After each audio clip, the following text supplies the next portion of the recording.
horoscope du mois d'août est disponible, donc je t'invite à regarder la vidéo de ton signe principal, ton signe ascendant et ton signe lunaire. Comme ça te fera un beau récap. Tu pourras faire la synthèse et avoir toutes les billes pour un mois d'août le plus réussi possible.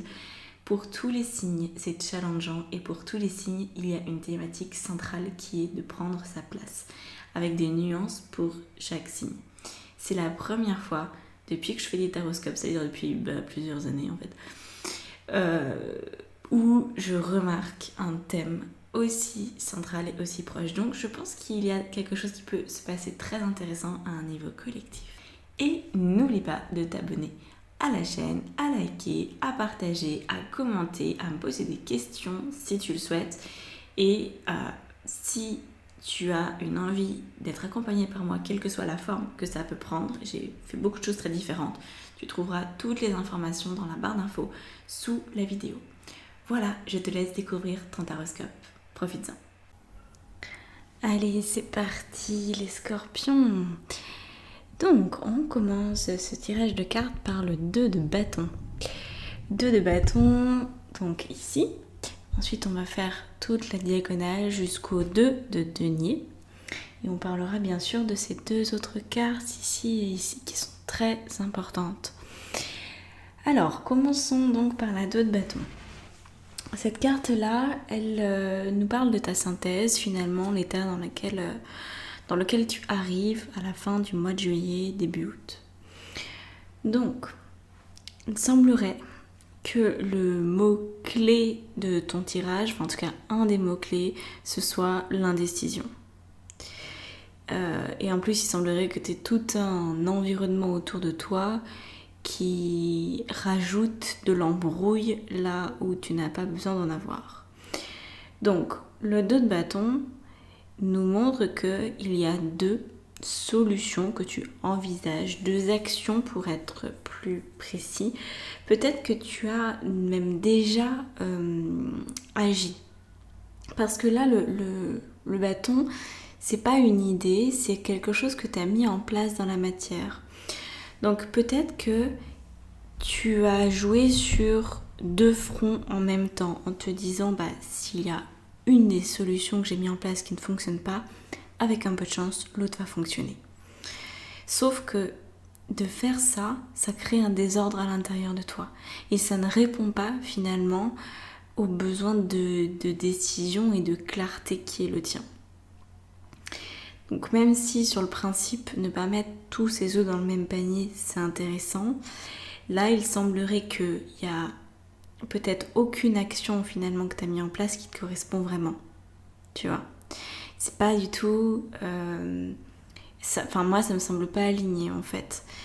Ça me semble hésitant et c'est vraiment ce que je ressens, que tu ménages un petit peu trop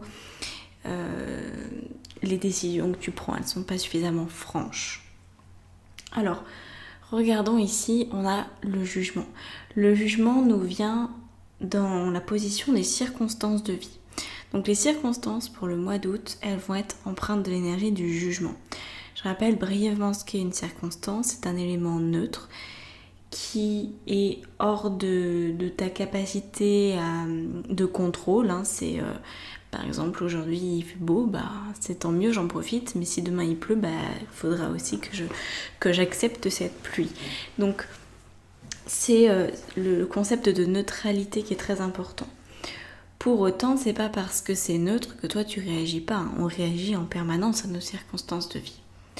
Donc là, le jugement, ça, c'est comme si tu avais des éléments, des événements, des relations, des discussions qui viennent te montrer que tu n'es pas au bout de tes surprises en fait dans ta vie.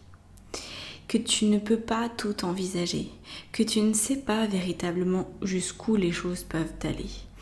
Et que donc tant que tu ne sais pas, et c'est le but, l'humain ne sait pas, ne connaît pas la suite, même si on a des voyants, même si on peut imaginer des potentiels, des futurs, on n'est pas sûr à 100%. Et apparemment, là le jugement il vient un petit peu te recadrer en te disant mais est-ce que tu es sûr? Est-ce que tu es sûr de ton ressenti? Parce qu'en fait la seule chose dont on peut être persuadé c'est à maintenant, au présent, est-ce que les décisions que j'ai prises sont en accord avec mes ressentis?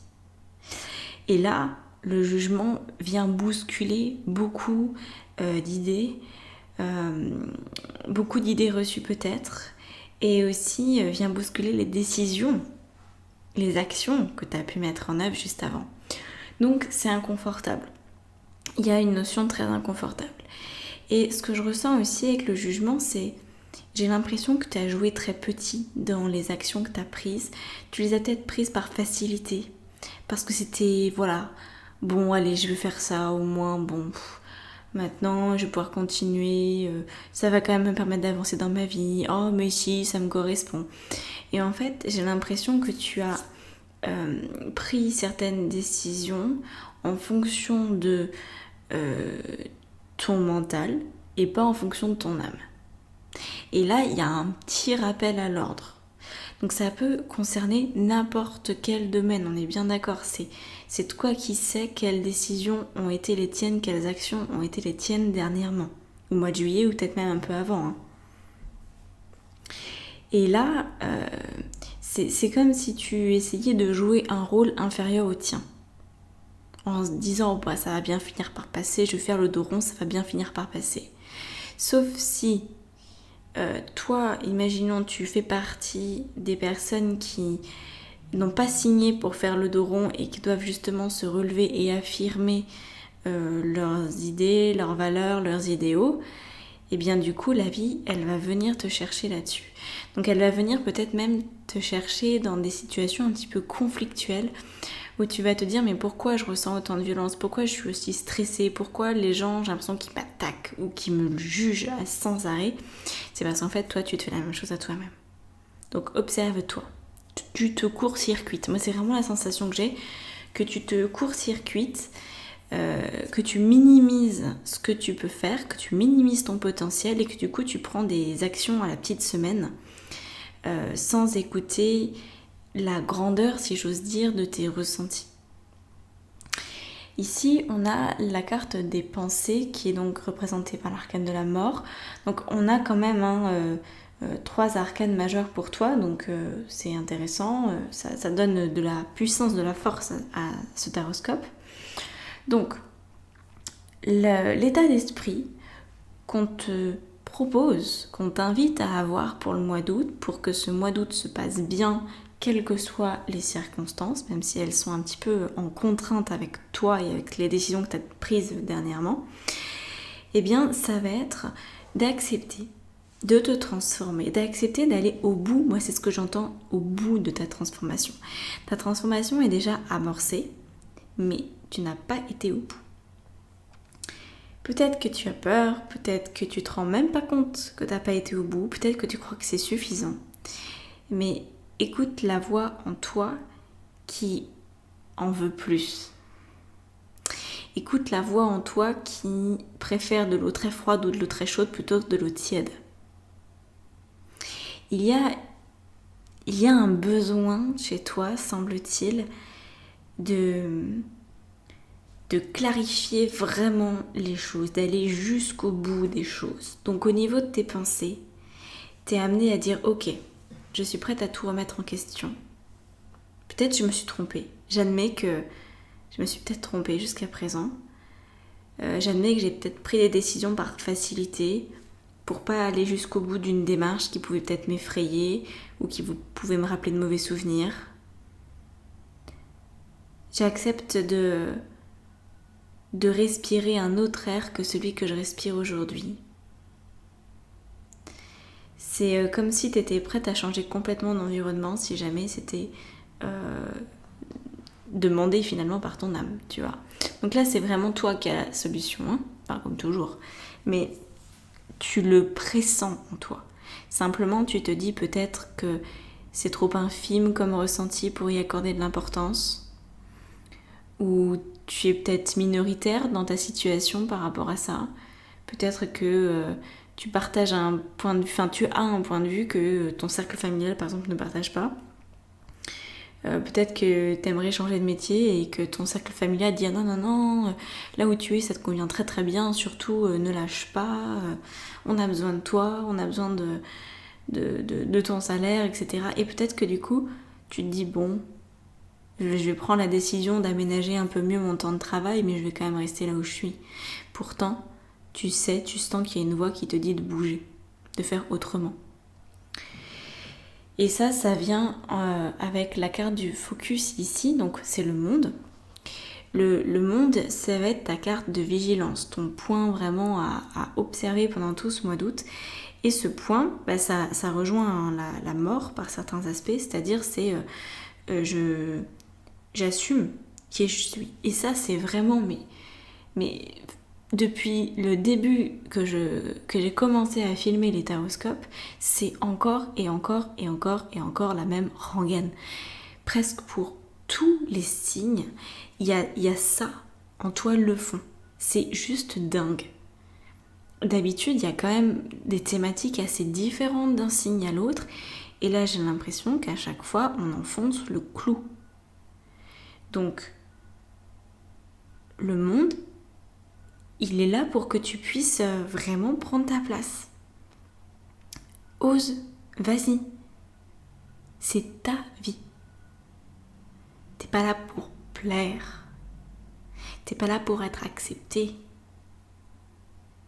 T'es pas là pour rester dans une forme de convenance où il n'y a pas un mot plus haut que l'autre.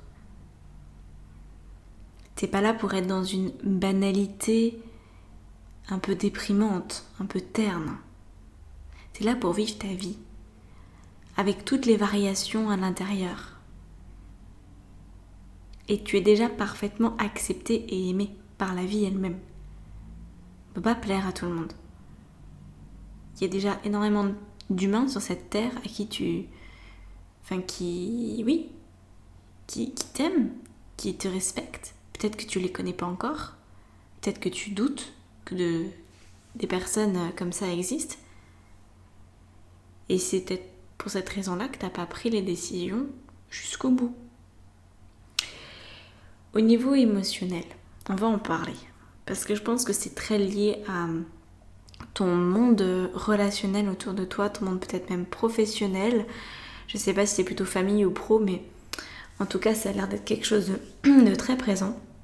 Donc le 3 de denier, au niveau de ton monde émotionnel, ça va être je suis dans un partenariat. Je me sens appartenir au monde, je me sens appartenir à l'humanité et j'en suis heureuse.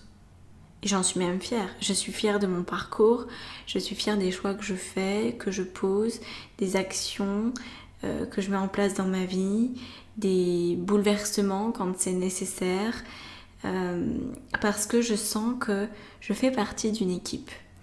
Et en fait, la problématique ici, c'est que l'équipe, elle peut être assez éloignée de toi en ce moment. Je pense que dans les prochains mois, prochaines années, on va vraiment être amené à se rencontrer en tant qu'être humain beaucoup plus qu'aujourd'hui et à partager beaucoup plus. À compter en fait, à se connaître et à compter sur les autres, pour de vrai. C'est certainement ce qui se joue en arrière-plan chez toi. C'est-à-dire que tu as envie de ça, mais comme autour de toi, ton monde ne semble pas disposé ou ne communique en tout cas pas sur ce sujet comme toi tu aimerais, alors tu minimises tes actions. Aujourd'hui, peut-être que ton partenariat privilégié, il va se faire à distance, il va se faire avec des personnes que tu connais pas ou très peu. Peut-être que c'est juste des sources d'inspiration, mais c'est pas parce qu'on ne côtoie pas les gens au quotidien qu'on en est séparés. C'est quand même des partenaires de vie. Donc, tu as besoin de toute façon de créer ton cercle le plus matériellement possible, j'ai envie de dire. Donc, des amis, au niveau familial si c'est possible, au niveau amoureux si c'est possible pour toi. Vraiment, essaye d'étirer ta toile pour créer ton propre réseau, un réseau qui fonctionne pour toi. Mais ça peut aussi être, dans un premier temps, par ordinateur, j'ai envie de dire, à distance, tu vois. Tu peux très bien lire un livre d'une personne qui t'inspire énormément, te sentir partenaire avec cette personne-là sans jamais l'avoir rencontrée. Ça vient en fait d'un sentiment apparemment de solitude. Dans le fond, ça semble être ça, que tu te sens seul et que du coup tu prends pas des décisions qui vont jusqu'au bout parce que tu te dis en fait finalement à quoi bon si je suis toute seule à penser ça, est-ce que vraiment je vais me bouger? Donc oui, bouge-toi parce que ton équipe est déjà là, ton équipe de lumière est toujours là et ton équipe humaine, réelle, est en train d'arriver. Au niveau des actions, justement, tu n'en as pas vraiment à poser. Tu as juste à relâcher la pression. Tu as juste à te reposer. Et peut-être que c'est déjà beaucoup pour toi. C'est-à-dire, se reposer, c'est pas se mettre dans le canapé ou partir marcher ou regarder Netflix ou je sais pas quoi d'autre. Se reposer, c'est sentir que tu es parfaitement au bon endroit, au bon moment pour toi là maintenant. Qu'il n'y a rien que tu puisses faire, dire ou être. Que c'est parfait comme ça. Lâche toute forme de pression et juste laisse-toi aller. Travaille là-dessus. C'est ce point-là à travailler. Donc tu vois, c'est pas une action véritablement, mais ça va te permettre, je pense, en créant ce repos en toi, ça va te permettre d'accéder aux décisions, aux actions qui sont les plus importantes, qui sont vraiment cruciales pour la suite. Donc, un espace un petit peu méditatif, de repos, ça veut pas dire qu'il n'y a pas de contraintes, ça veut dire que tu te donnes des temps où rien ne peut t'atteindre. Ici, on a un 2 de denier qui vient du coup à la fin de ce tirage. Donc le 2 de denier, c'est le résultat que tu peux obtenir. C'est-à-dire que tu vas avoir, c'est vraiment le mot, tu vas avoir entre les mains, tu vas pressentir peut-être les résultats de tes 2 actions que tu as posées initialement. Tu vas avoir le résultat courant du mois d'août, peut-être à la fin du mois. Et en fait, tu as besoin de cette période de repos pour y voir clair et voir ce que ça va t'apporter, comment ça va se concrétiser, comment ça va se matérialiser. Donc à la fin du mois, tu seras en mesure de savoir dans quelle direction tu continues, qu'est-ce qui a de la valeur finalement pour toi, comment est-ce que tu continues, est-ce que tu reprends les mêmes genres de décisions et ça recommence, ou est-ce que tu acceptes d'aller un peu plus loin dans la transformation et auquel cas tu en feras autre chose. En tout cas, tu vas vite voir la conséquence de tes actes. Donc ça va te permettre de te réajuster. Et justement, en parlant de ça, on a le 9 de bâton ici qui vient donc dans la position du message des guides, je vais y arriver. Donc 9 de bâton, c'est un peu comme le monde. Au moment où j'ai tiré les cartes avec le tarot, j'ai senti qu'en fait ces 2 cartes étaient interchangeables. Voilà. Le 9 de bâton, c'est aussi le positionnement. Donc, tes guides, tes anges t'invitent à te positionner, à aller au bout de ton positionnement, quelles que soient les conséquences, j'ai envie de dire, parce que de toute façon, c'est toi. Tu peux pas te cacher. Tu peux pas te dire j'attends le bon moment pour me montrer, parce qu'il n'y en aura jamais de bon moment. Jamais, il n'existe pas le bon moment. Le seul bon moment, c'est celui que tu choisis. Donc, c'est exigeant. Alors, je vais rajouter des cartes. Rajoutons des cartes sur le 2 de bâton. Ah bah voilà. Ah bah ça c'était sûr, le diable. Ah, ça c'était sûr. C'est sûr qu'il sorte au moins une fois celui-là. Je sais pas, j'étais pas sûre de la position, mais ouais, obligé. L'impératrice. Yes, yes, yes, yes. Alors, c'est... Oh, punaise, le chariot. Que des arcades majeures pour l'instant. Dingue. Donc, toutes ces cartes-là... Ah, tiens, 3 d'épée sur le 3 de denier. C'est pas mal, ça. Je vais les interpréter un peu plus. Enfin, je vais les interpréter même complètement dans l'extension. Pour autant, je te les montre. Parce que ton inconscient, il en a besoin. Tu vois, l'ermite. Ton inconscient, il peut déjà capter des messages et surtout, ça va te permettre de ressentir si tu as l'envie d'aller plus loin avec l'extension. Oh là là là là là là, le magicien, tu te rends compte toutes ces arcanes majeures qui sont là? Alors, on va reprendre le Néfertari pour rajouter sur les deux ici. Donc, pour les extensions, tout se passe dans la barre d'information. J'hallucine. Le monde sur le monde. Ok, et alors sur le 9 de bâton, on va avoir le 3 d'épée. Ouais, 3 d'épée qui est déjà là. Ok, donc là on a une répétition intéressante qu'on va explorer. Donc oui, je disais, dans la barre d'information, sous la vidéo, tu trouves tout ce que je propose, tous mes services ou presque. Il y a peut-être des trucs qui sont que sur mon site internet, enfin bref, balade-toi, regarde ce que je fais en tant que coach intuitive et spirituelle, en tant que formatrice en tarot. Donc voilà, je fais beaucoup de choses. Bon, eh bien écoute, je te souhaite un très très beau mois d'août. Je te retrouve pour l'extension si tu en ressens l'appel. Et à bientôt. À bientôt. Ça va être un beau passage. Ciao.